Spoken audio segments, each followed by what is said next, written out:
gabar 17 jir ah ayaa si arxan darro ah uu kufsaday nin qooqan. Kadib markii ay soo martay dhibaato aad u daran, Mari si tartiib ah ayay u istaagtay iyadoo gacanta ku haysata dhagax. Waxay ku tuurtay madaxa John ka hor inta aysan u cararin dhanka keynta iyadoo og in haro ay hore u taalo.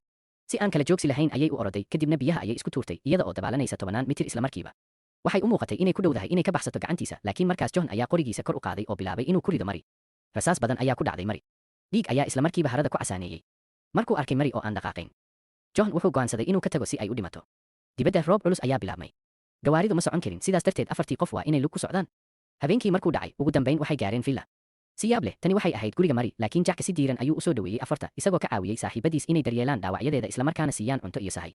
Justin wuxuu arkay sawirka Mari oo saaran qaboojiyaha. Markuu si lama filaan ah u gartay in tani tahay gurigeeda, wuxuu silsiladii Mari dhigay agagaarka koobabka jikada sidii ficilkani u yarayn lahaa xanuunkiisa. Markuu arkay in roobku uusan joogsanayn, Jack wuxuu u diyaariyay inay habeenka ku hoydaan qolka martida. Isla waqtigaas, harada fog qof ayaa si tartiib ah u soo dhaqaaqay dhankan. Waxay ahayd Mari iyadoo la toogtay. Iyadoo leh adkaysi yaab leh ayay dib u dabaalatay xilli Jack iyo xaaskiisu isku diyaarinayeen inay seexdaan habeenka. Dhawaq wax adag oo iftiin ah ayaa ka yimid bannaanka. Lamaanihii ayaa baxay waxayna ogaadeen inay tahay gabadhoodii Mari. Nasiib wanaag, xirfadaha caafimaad ee Jack aad bay u fiicnaayeen. Marka hore wuxuu mindi ku saaray xabadii rasaasta, kadibna wuxuu ka saaray xinjirowgii dhiigga ee jirka Mari. Ugu dambeyntiina wuxuu badbaadiyey nolosheeda. Markay ogaadeen in gabadhooda la weeraray, lamaanaha waxaa qabsaday caro. Jack wuxuu weydiiyey inay aragtay weeraryahanka.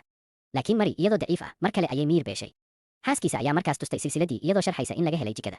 Mari waxay xirnayd markii ay baxaysay, waxaana halkaas dhigay wiilka dhalinyarada ah. Lamaanaha isla markiiba wax walba way fahmeen. Jack wuxuu ku booriyey xaaskiisa inay adkaysato. Hadda wax kale oo ay sameeyaan ma jirin.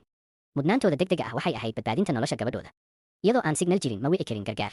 Waxay go'aansadeen inay doonta raacaan si ay caawimaad u raadsadaan, laakiin furayaashii ma ay helin. Walaal hadda halkan soo gartay follow iyo like taha iga xasidin mahadsanid.